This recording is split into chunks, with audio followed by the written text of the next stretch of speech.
Welcome, students of theology and film, to this pre-watch lecture for the film Sagawe Kuna, or The Edge of the Knife in English.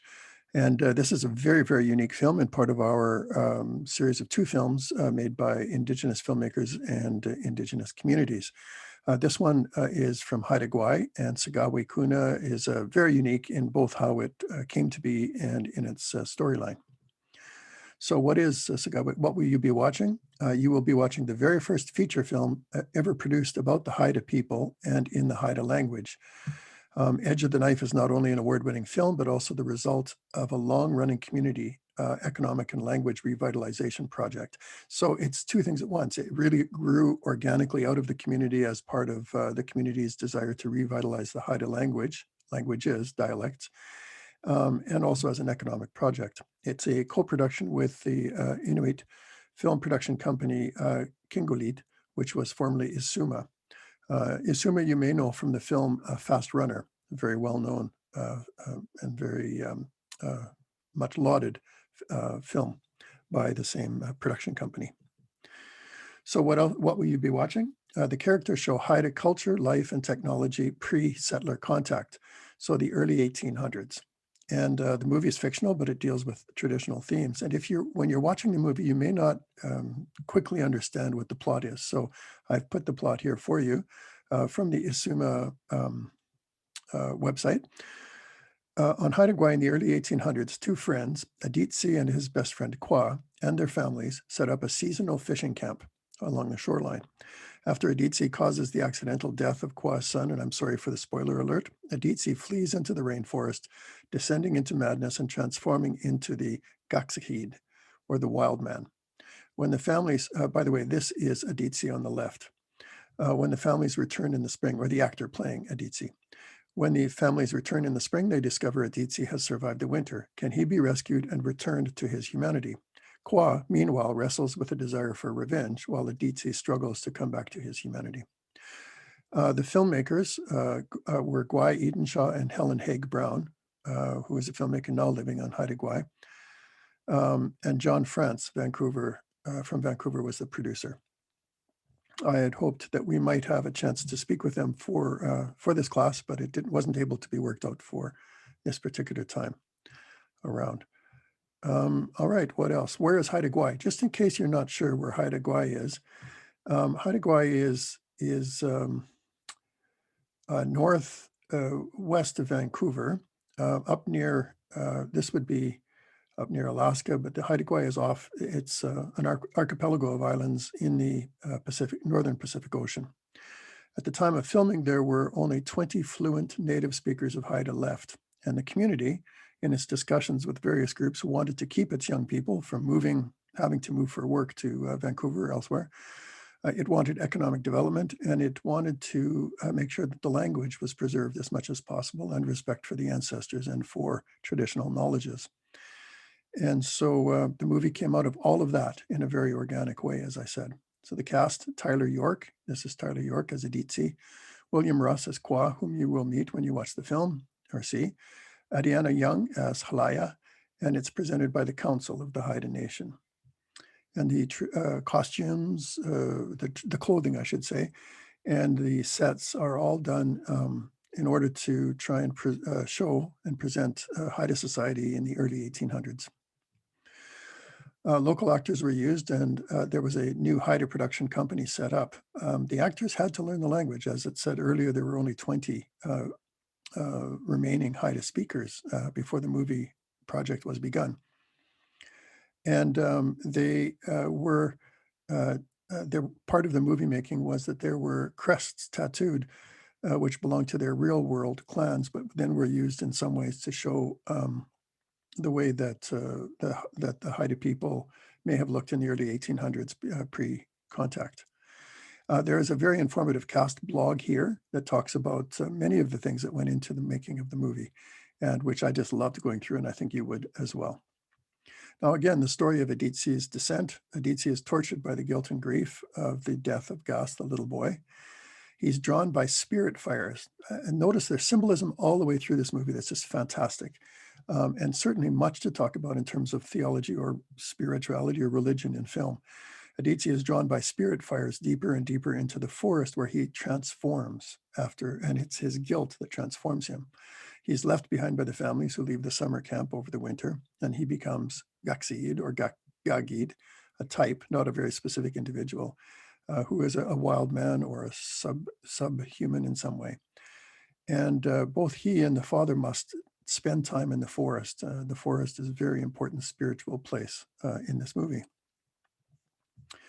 In a self-imposed exile in the wild, a guilt-stricken man's grief takes a horrific physical form. It's a meditation on violence, grief, madness, and forgiveness. And it's very, very interesting. Please note the importance of relationality and community in this film. It's an illustration of how community deals with and heals violence and rupture, and presents an alternative to the way that violence is dealt with in community in most Western states, that is settler states, such as Canada and the United States and so on. Relationality is very important. Two best friends from two related families, mothers and sons. And I want you also please to pay attention in the movie when you watch it to the theological anthropology that's presented here, which is very different from something like Wonder Woman or the other movies that we've watched. So what is an individual in this, as it's presented in this film? How is he or she related to the community? And there is a term here that you may not have come across before, hierophagy.